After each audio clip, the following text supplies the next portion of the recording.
What's up, and welcome to episode 97 of the Talking Nutrition Podcast. We're a little late, a little behind schedule today, and that's okay. Sometimes you just get busy. But we're back. I'm going to make sure that we stick to our two a week. For now, we have a lot of really cool questions from Instagram, actually. So I want to basically dive in. I have a few updates, and then we'll just get started. Personal update, coaching related, and then I wanted to start with a bit of a story of a client of mine, a conversation I had today, which really, I feel like this one plays into just stress in general. And I think a lot of you listening may also have these kind of moments where you kind of feel like, you know what, I'm just going to stop. I'll give up, let's call it, and I'm going to throw in the towel. And for now, like, it's just not the right time. And I do get that, right? Obviously, there are, like, let's be honest, there are times where things just work against us. And hey, maybe we do need to course correct, change our plans, whatever it is. But either way, there's always something we can do, and there's always something we should do. So let's first actually get into the personal episode before we just right away roll into that story. And like I said, I do have a lot of really good questions, so I want to stick to just about 30 minutes today, and then potentially go into a second Q&A, which would really be the third in a row, the next time as well. Maybe combined with a couple client stories, or maybe like mostly like Christmas context, because I think this time of the year it's one of those times where we really start to, I don't know, like almost feel some pressure, some stress maybe around the social settings. And this of course depends whether you are maybe beginner, or a more experienced person, like when it comes to nutrition and training and stuff, right? How you're going to deal with this. But let's make sure that you kind of like go in with the right expectations. And I actually had everyone do a really cool worksheet to plan for Christmas, but also reflect on the year and plan for the new year. So that being said, this is something I will share with you next time, because I think you too can actually benefit off of that. Now, first, a personal update. So I've been getting back into getting coached myself, I should say.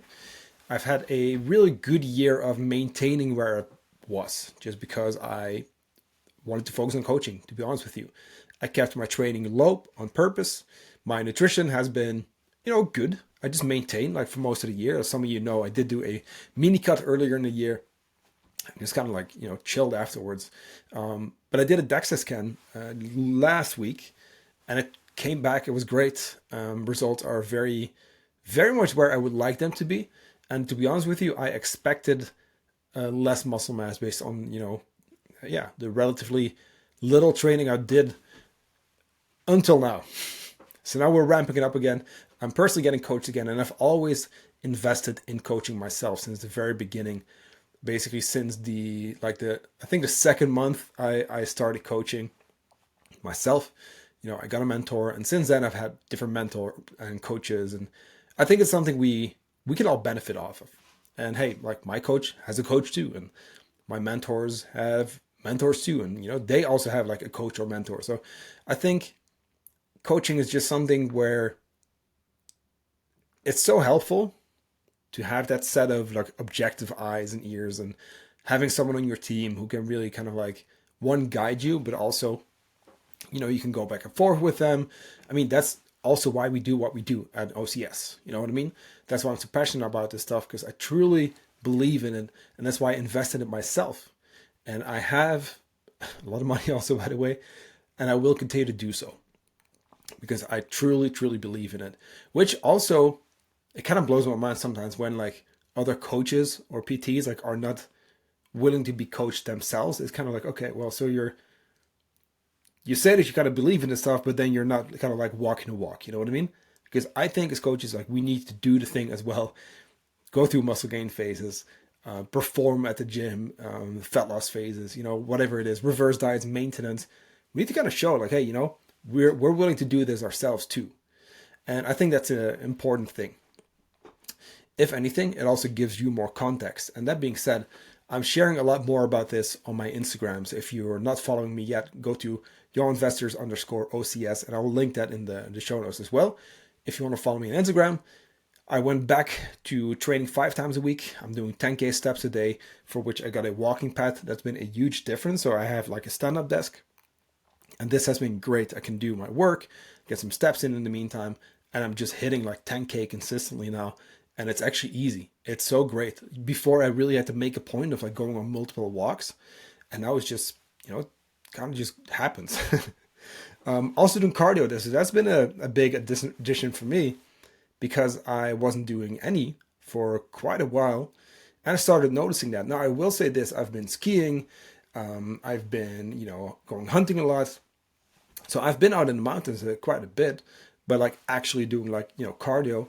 Now we're adding like 30 minutes on treadmill incline at like a good pace, 3 times a week. So that's a new one for me, which is great. I definitely need that, to be honest with you. And also there, right? Hey, as a coach, I also need to walk, like I said, and that's what I'm doing here.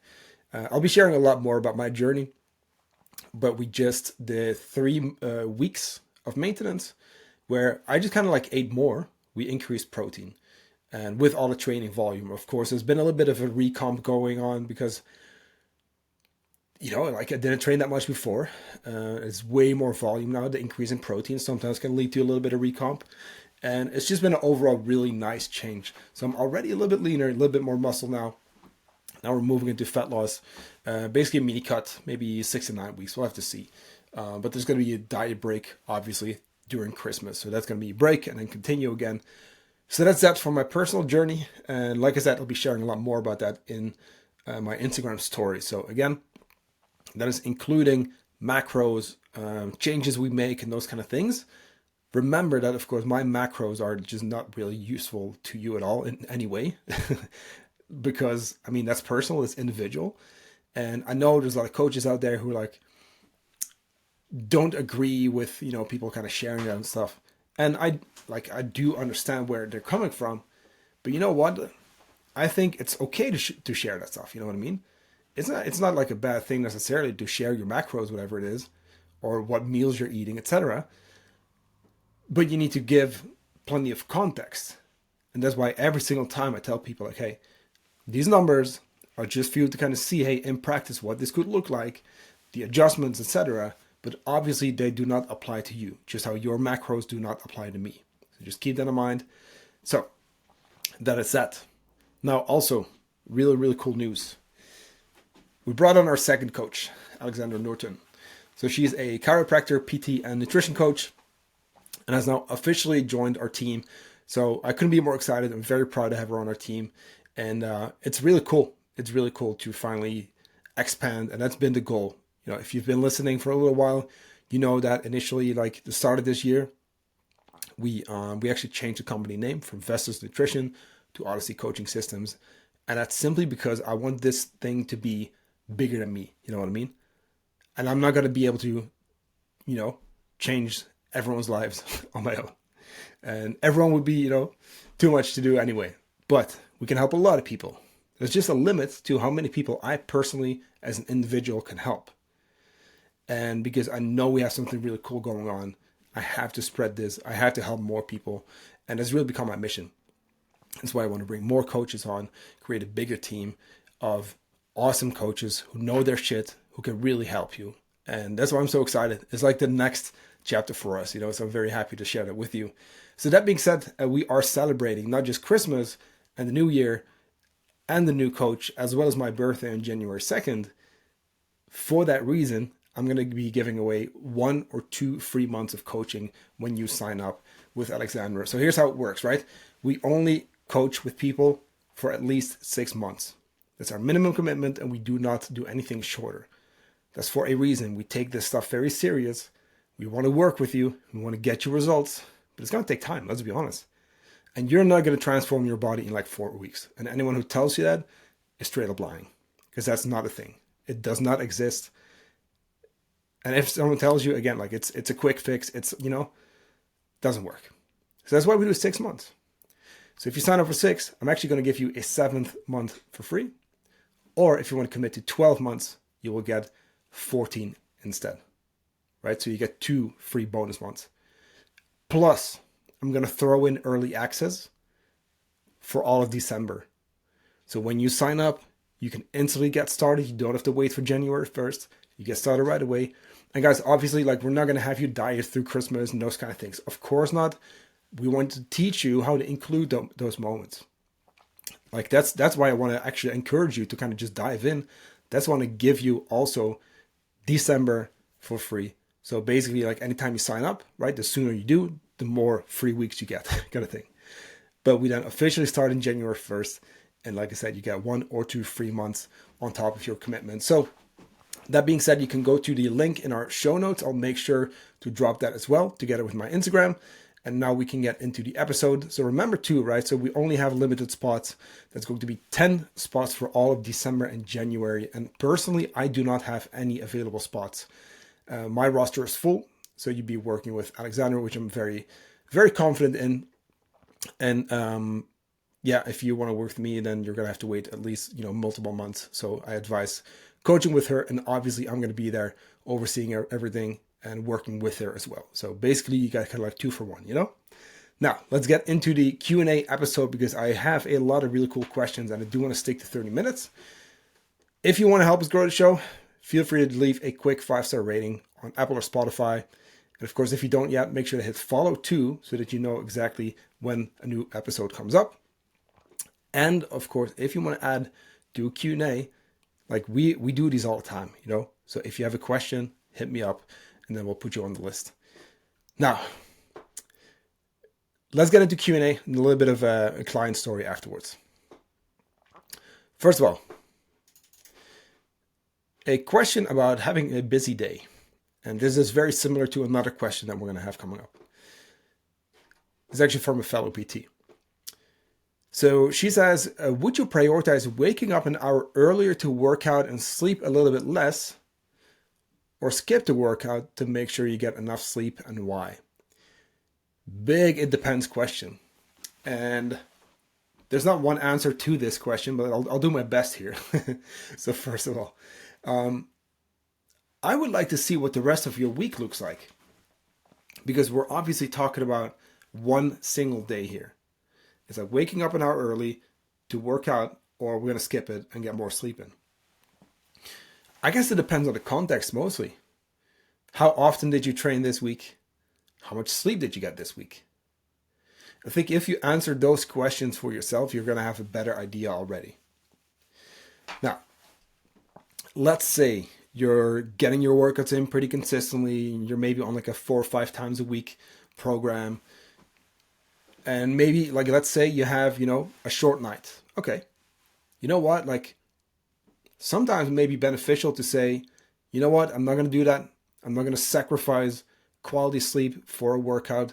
As much as they're both important, sleep is the number one, like, the foundation of like almost everything. And if sleep suffers, literally everything else suffers. That goes for performance. That goes for recovery, muscle gain, fat loss, your hormones, everything. Right? So that's a big one. I don't think you should be sacrificing sleep just to get the workout in. What I want to know is like, hey, can we get both in, right? Ideally. And more often than not, it's very, very possible to do so. We just need to plan better. But okay, maybe, right, you're super busy and you have no other opportunity than to maybe squeeze a workout in early in the morning. And hey, if that's maybe like once a week or something, we're just using different scenarios here. But yeah, maybe then, like, maybe it can be beneficial to add a workout. It can be beneficial to start moving more. But again, I want to see what the rest of the week looks like, because we're talking about sacrificing sleep and we really shouldn't be doing that. I'm thinking out loud here. If you have good sleep the rest of the week, I also don't think it's too bad to maybe have like a night of like, let's call it 6 hours or something. Then again, on the other hand, if your sleep sucks the whole week, then hey, like, let's maybe just not do it. You know what I mean? So let's zoom out even further. And this is maybe not even the answer you expected, but still. Because they're both important. You should be lifting weights for health, for fitness, and you should be sleeping well for basically everything. Can we do both? How can we make both happen? Because I think for the vast majority of the people, it doesn't have to come down to waking up an hour earlier to work out. And hey, maybe that is the case. Fair. Because at the end of the day, it's your personal schedule. that will dictate, whatever is possible. But again, let's zoom out completely. Grab a pen and paper, just start writing down what your week looks like. When do you work? When are you supposed to go to bed? Hey, let's address sleep. Like, are you actually getting to bed early enough? Because a lot of times, right, you don't even have to sacrifice sleep if you want to get up early. It's like, hey, we can get up an hour early to work out and just also be responsible and just go to bed 1 hour early. I know that's like a boring answer, but and people will likely be like, oh, no, but I want to watch Netflix. Yeah, that's cool. That's fine. But then don't tell me, that you're tired. So it's all about kind of zooming out and thinking, how can I do both? If that makes sense. Because sacrificing sleep is just, generally speaking, just not a great idea. And then again, right, adding exercise could be nice, but I mean, since you're a PT, I'm going to assume that this is maybe for yourself. In that case, you're already an active individual. I mean, this even goes back to like what I just said in the beginning, is like walking a walk, like, doing the thing yourself, like taking that responsibility and being the example for your clients, for the people around you, the people who follow you on Instagram and stuff, people who see you show up. Because again, hey, waking up early is amazing. Like, I do it every morning. I wake up at 5 a.m. And you know what? Also in weekends, right? Also the weekend, because I also work Saturday and Sunday, at least in the morning. I have time off, but those mornings I'm still working.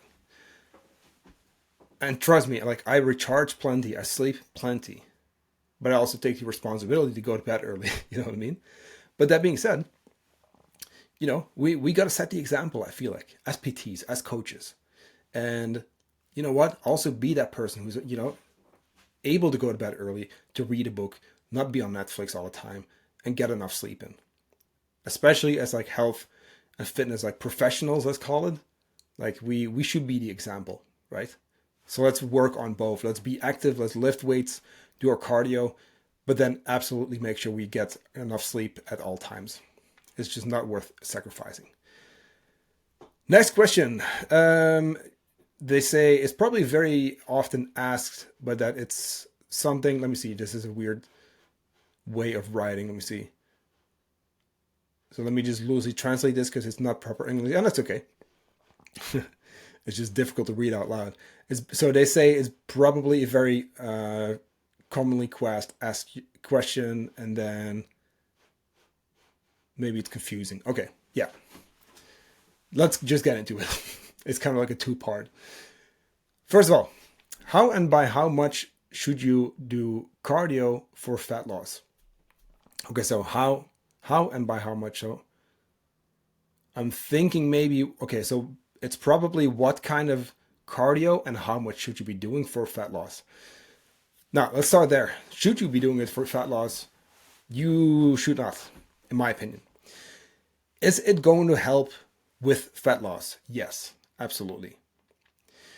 Is it going to be great for you to go into a fat loss phase thinking that cardio is going to be the tool for fat loss? Absolutely fucking not. That is a recipe for disaster, and almost every single time that has a negative consequence. Not even necessarily for fat loss, but mostly for the relationship with exercise that we then create, because all of a sudden it becomes something that we just need to be doing to, in quotes, like burn calories, right? Burn fat. And that then becomes the measure of success. While in reality, we should be working out. And I'll give you a little bit more specific recommendations, but we should be working out for fitness, to build a stronger body, to be healthier, right? To live longer. Like, that's why we train. And that goes for both building muscle as well as doing some cardio, as well as hitting our steps. Now, speaking of steps, I would much rather see you, first of all, create a calorie deficit through nutrition. That's the number one thing you're going to be doing. And then supplement that with a high step count. Your daily activity, your non-exercise activity, also called NEAT, right, is like, let's call it like any movement outside of the gym, right? Even blinking, walking, talking, etc.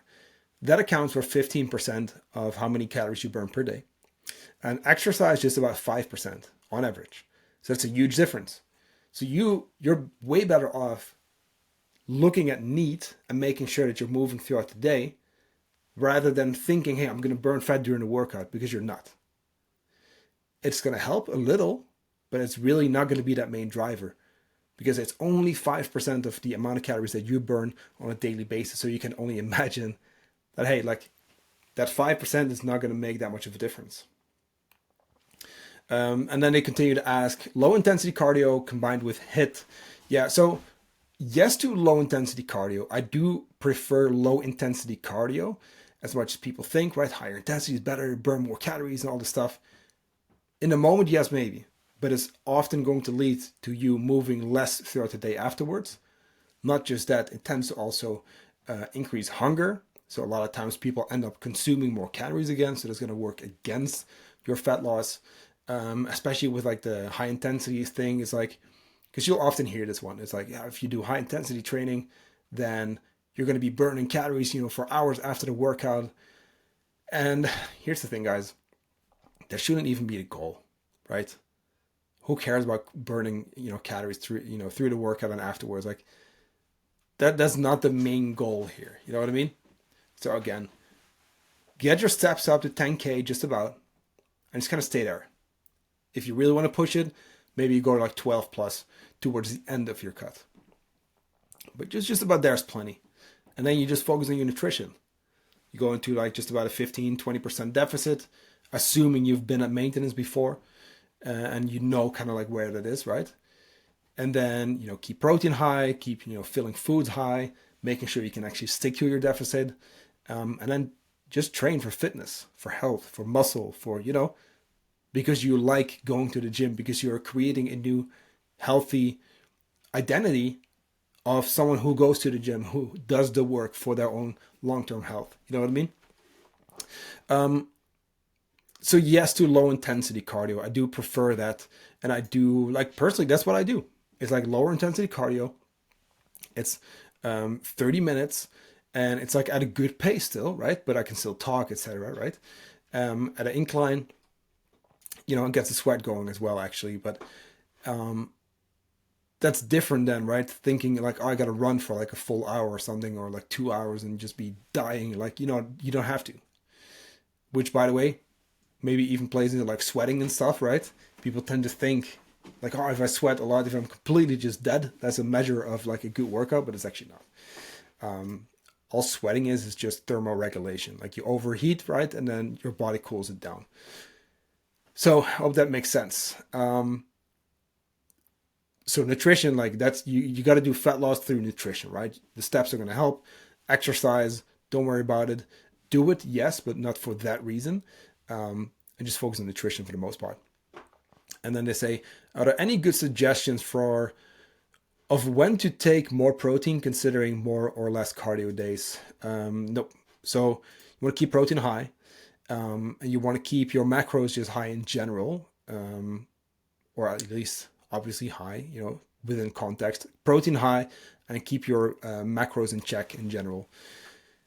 You don't have to go low high days based on training, because here's the thing, without getting too kind of complicated here, you replenish glycogen, which is like stored carbohydrate in your muscles, over like maybe let's call it like up to 24 hours, right?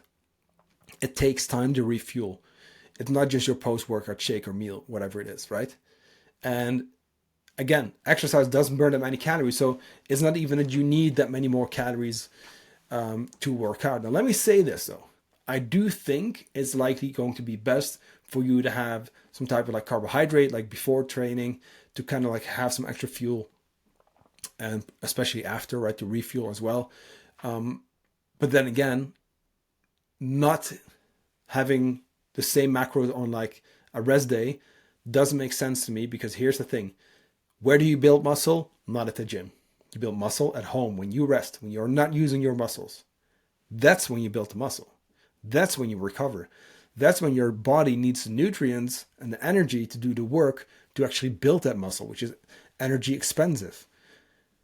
So it doesn't make sense, even though it's a very common thing for people to think, right? To really keep kind of like high days for training and then low days when you have a rest day. Keep it nice and high when it comes to protein.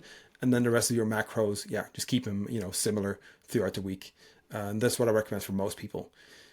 Next question. So maybe something about ultra processed foods and if it's always bad. For instance, a lot of people here are recommending to buy Greek yogurt instead of regular, or for instance, the Eat yogurt. So over here in Norway, we have Eat, which is let's call it like a high protein brand.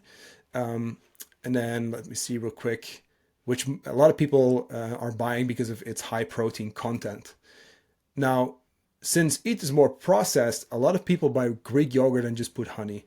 So my question is, does it really have that much more nutrition value? So here's the thing, guys. And this is the issue with a lot of media in general, media coverage when it comes to nutrition. There's this whole thing going around in Norway right now about like these processed foods and it's all bad and whatever it is. But here's the thing, guys, right? A protein yogurt that's now labeled as, in quotes, ultra processed, it's totally cool. It's fine to have. It's not like you eat that for every single meal all the time. And not just that, it's actually a pretty good, option. It's a, product that I would often recommend to clients. And I think it's just not helpful to still have so much media and fear-mongering around the ultra-processed foods without looking at what you should be eating. You know what I mean? It's like, all this focus on like, okay, this. But let me say it this way. Do we really think that a fucking protein yogurt, right, is the issue? Is a protein yogurt, even though it's a little bit more processed, right?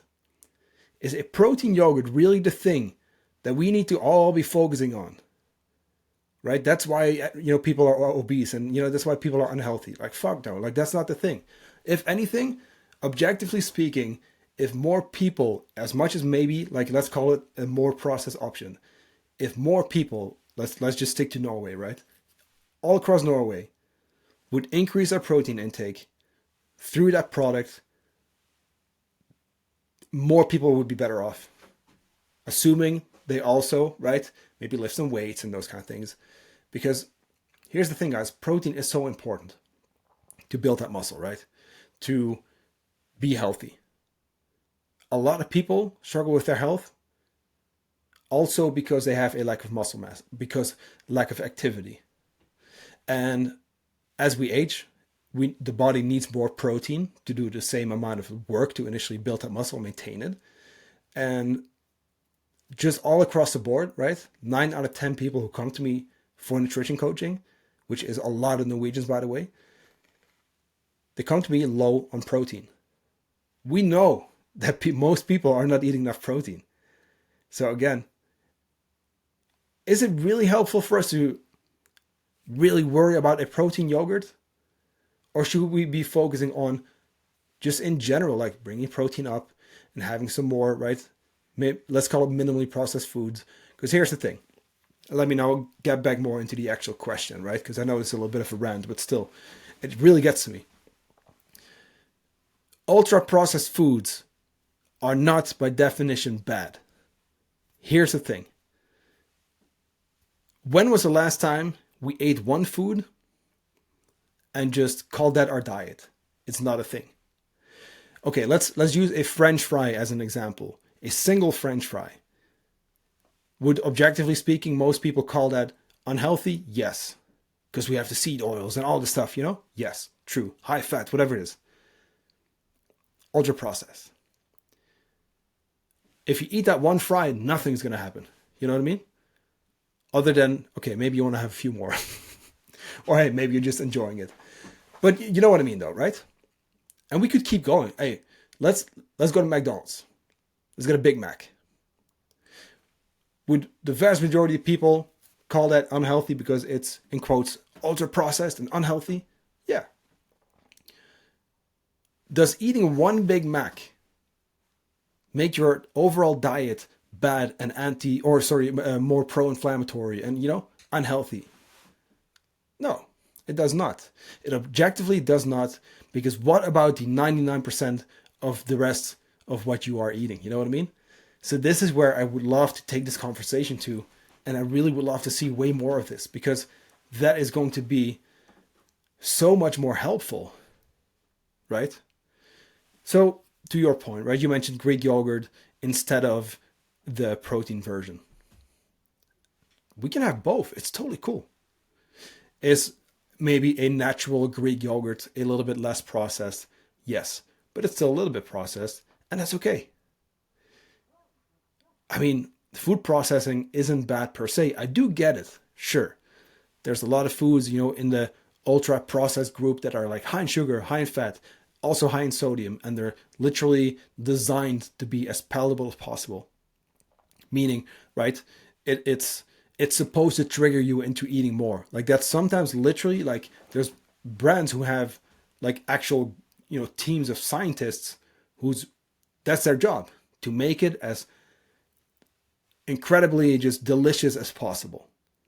Anywhere from even the way it, I don't know, the chip like crunches like when you bite into it and those kind of things, like all that stuff is all designed from, the taste to the smell and all those kind of things. That's why when you open up a bag of chips, we can't fucking just eat one. Like we got to finish the whole thing. And I'm guilty as charged, right? That's why I don't buy chips. But still, can we have something like that? Absolutely. And I like that option a lot. It helps a lot. They have these for all the listeners, right? Because we have a lot of Americans too. It's basically just like a protein brand with protein yogurts and protein milks. And those protein milks is like a little pack. It's like a palm-sized pack, almost like a small one, and it's like 20 grams of protein. Awesome. So let's now think about this, right? I think objectively, is that going to be something that can be a great tool for someone to improve their nutrition? Yeah, absolutely. Because here's the thing, people are busy, people already eat too little protein. Can we just have that, a glass of protein milk? Yes, it's a little bit more processed, but if you eat more protein for it, it might just make you healthier. It's not going to be the one thing, and that's my whole point here. One thing I know this is a long-winded answer, sorry. One thing is not going to be making your whole diet bad. One thing is also not going to completely transform your diet for the better. Like I said, let's zoom out and let's look at what we are currently eating as a whole. Because if someone is going for a Greek yogurt and just putting honey because they now think they need to avoid the protein milk or protein yogurt, I'm like, you can do both. It's cool. It's fine. Personally, I'm going to go for the protein yogurt to eat because I just like that one. I like how it tastes. It's convenient. It's quick. Nothing wrong with that. But again, let's zoom out. Two extremes. Are we talking someone who is completely, right, their whole diet is just trash? Too little protein, very little fiber, barely eating any fruits and vegetables, mostly pizzas and packaged foods and whatever it is, and sugary cereal or whatever it is. Would that person objectively benefit off of introducing something like this? Yeah, likely. Very likely.